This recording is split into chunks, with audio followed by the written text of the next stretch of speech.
ఏది అయినా ట్రై చెయ్యి ఆచి చికెన్ మసాలా. ఎన్టీఆర్ జిల్లా రైతులను కల్నీ నారు కాటేసింది. ఇక వత్సవాయి మండలం సింగరావరానికి చెందినటువంటి కౌలు రైతు లక్షలో పెట్టుబడి పెట్టి మిర్చి సాగు చేసిన కౌలు రైతును కల్తీ నారు ఇబ్బందులకు గురి చేస్తోంది.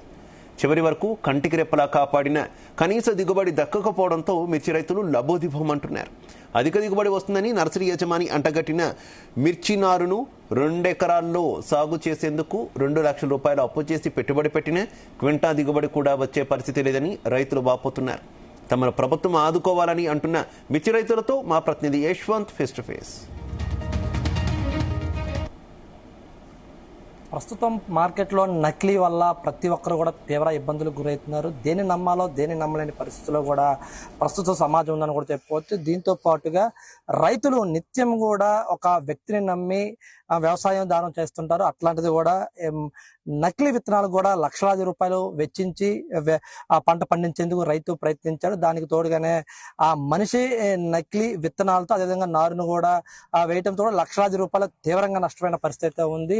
దీంతోనే ఎన్టీఆర్ జిల్లాలోని పెనుగంచిప్రోలు సమీపంలో ఉన్నటువంటి రైతు కౌలుదారిగా ఉన్నటువంటి పొలంలో కూడా సుమారు 2 ఎకరాల పంట భూమి కూడా కౌలుకు తీసుకొని వ్యవసాయంతో సాగు చేశాడు. దీంతోనే ఏదైతే సాగు చేసేందుకు కావాల్సినటువంటి నారును కూడా ఆ సమీపంలో ఉన్నటువంటి ఒక వ్యక్తి వద్ద వరకు వెళ్ళి కూడా 2 లక్షల రూపాయలు వెచ్చించి కూడా నారునైతే కొనుగోలు చేశారు. దీంతో ఆ నారు మొత్తం కూడా పంటను పండించి అదేవిధంగా కాపు దశకు వచ్చేసరికి కూడా పూర్తిగా పంట నకిలీగా ఉపయోగం వచ్చినట్టుగా ఆ రైతు భావించారు. దీనికి సంబంధించిన పూర్తి వివరాలు మనకి అందించేందుకు కూడా ఆ రైతు సాంబశివరావు ఉన్నాడు. సార్, వాళ్ళకి ఏంటి, మీరు ఎంత నారు కొనుగోలు చేశారు, వాళ్ళకి ఏం జరిగింది? మేము 2 ఎకరాలకు నారు కొనుగోలు చేసామండి. రూపాయల లెక్క ఈషా 2223 అనే రకం మాకు ఇచ్చారు సార్. కానీ అది మేము పెట్టుబడి అంతా అయిపోవచ్చడానికి పెరుగుదల లేదు, కాపు లేదు. నర్సరీ వాళ్ళని అడిగితేనేమో మాకు సంబంధం లేదు, కంపెనీ వాళ్ళని అడుక్కో అని చెప్తున్నారు. అతను ఈ 30 క్వింటాల దాకా దిగుబడి వస్తుందని మాకు చెప్పాడండి. కనీసం దాంట్లో ఏరితే కూలీలకు కూడా వచ్చే పరిస్థితి లేదు. ఈ రోజు మేము అప్పు చేసి వ్యవసాయం చేసాము. ఈ పరిస్థితిలో మేము ఏం చేయాలో మాకు తెలియని పరిస్థితిగా ఉంది. కాబట్టి మేము మందు దాగి చాలా అనుకో పరిస్థితులు ఉన్నాయి సార్. అప్పు చేసినందుకు మా అప్పు వాళ్ళు ఇంటి మీద పడుతున్నారు. కాబట్టి దయచేసి అధికారులు కూడా మాకు స్పందించి, అధికారుల చుట్టూ తిరిగినా కూడా వాళ్ళు మాకు ఫలితం లేదండి. మీరు ఇదంతా నకిలీ విత్తనాలు తెచ్చి నారు వేసామని చెప్తున్నారు కదా, దీనికి సంబంధించి అధికారులకు ఏమైనా ఫిర్యాదు చేశారు ఇంతవరకు? ఏమన్నా హెచ్ఓ మేడం గారు గుంటూరు నుంచి ల్యాబ్ అగ్రికల్చర్ ల్యాబ్ వాళ్ళు కూడా వచ్చేసి విత్తనం ఫెయిల్డ్, దిగుబడి లేదని చెప్పేసి వెళ్ళిపోయారండి. కనీసం వాళ్ళకి మేము లెటర్ పెట్టినా కూడా వాళ్ళు ఇంతవరకు స్పందించలేదండి.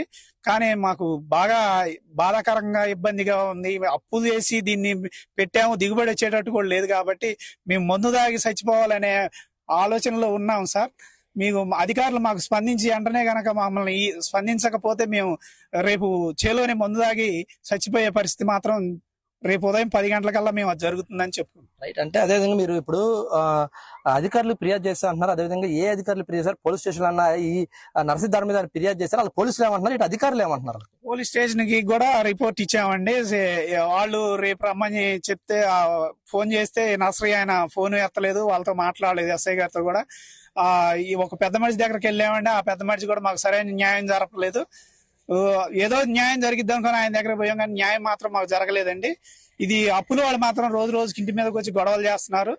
దీన్ని ఏదైనా స్పందించి మీరు అధికారులకి, ఆ నీలిమా మేడం గారికి, హెచ్ఓ మేడం గారు, ఆ ఏఓ గారికి, వీళ్ళందరికీ పెట్టినా కూడా ఎవడు మమ్మల్ని స్పందించట్లేదండి. అది దయచేసి మీరే మాకు ఏదైనా న్యాయం చేయకపోతే మాత్రం మమ్మల్ని మాత్రం ఆత్మహత్య చేసుకొని సావటమే దీనికి కారణం.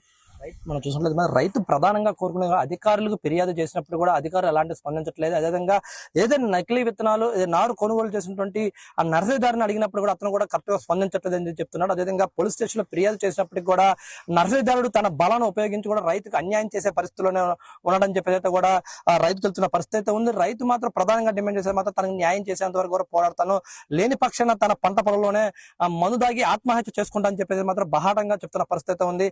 కానీ దీనిపై ఇప్పటికైనా ఇప్పటికైనా అధికారులు స్పందించి అతనికి న్యాయం చేయాలని చెప్పేది మాత్రం కూడా ఆ రైతు ప్రధానంగా డిమాండ్ చేస్తారు. మనం ప్రధానంగా వేచి చూద్దాం రైతులకి అటు అధికారులు ఏమైనా న్యాయం చేస్తారా, లేకపోతే ప్రభుత్వం దిగి వచ్చి ఆ నర్సరీ దానిపైన ఏమన్నా ఒత్తిడి తీసుకొచ్చి రైతుకైనా న్యాయం చేస్తారా లేదా వేచి చూడాల్సిన పరిస్థితి అయితే ఉంది. ప్రధానంగా చూసుకునేది మాత్రం కూడా మార్కెట్ లో పెద్ద ఎత్తున నకిలీ వ్యాపారాలు జరుగుతున్నప్పటికీ దానిపై కట్టడి చేయాల్సినటువంటి అధికారులు కూడా నిమ్ముకు నేరెత్తినట్లు ఉండడంతోనే ఇలాంటి వాటికి ప్రధానంగా రైతులు తీవ్రంగా ఇబ్బందులు గురవుతారని కూడా మనం చెప్పుకోవచ్చు. కానీ ఏదైతే ఉన్నతాధికారులు స్పందించి వెంటనే ఆ నకిలీ నర్సరీలు ఏవైతే ఉన్నాయో వాటిని బ్యాన్ చేయాలని చెప్పేసి కూడా ఇటు రైతులు డిమాండ్ చేస్తున్న పరిస్థితి ఉంది. కానీ ప్రధానంగా ఏదైతే ఈ నర్సరీ ఈ పంట పొలానికి సంబంధించినటువంటి రైతు సాంబశివరావు తనకి ప్రత్యామ్నాయ న్యాయం చేయాలి, తనకి ఏదైతే పెట్టుబడి కింద 2-3 లక్షల రూపాయలు ఏదైతే వెచ్చించున్నాడో అవి తమకి వచ్చేలాగా న్యాయం చేయాలని చెప్పేసి మాత్రం కూడా రైతు ప్రధానంగా డిమాండ్ చేస్తున్న పరిస్థితి ఉంది. Camera person Rakesh, Zee News, Penuganchi.